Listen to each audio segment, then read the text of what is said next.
Hi there, I'm Alex from WTI, and I've got to tell you my new favorite pair of sneakers are these ones from Brooks. I have flat feet and some heel pain. These runners from Brooks were recommended to me by a healthcare consultant, and as soon as I put them on, my heel pain improved, and I even noticed how well they helped with my flat feet.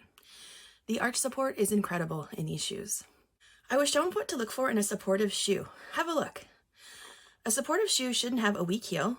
You shouldn't be able to fold them easily, and you shouldn't be able to twist them. I think these runners have passed all the tests, wouldn't you?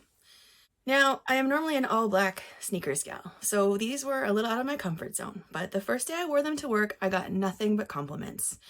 Well, that solidified it for me. Not only are these comfortable enough to wear for my 10-hour shifts, but they look pretty good too, don't they? They have a generous toe box. My toes don't feel cramped, and they haven't given me any sore spots or pressure points. Breaking in a new pair of shoes can be tricky, but these ones from Brooks were a great transition, and that's my point of view.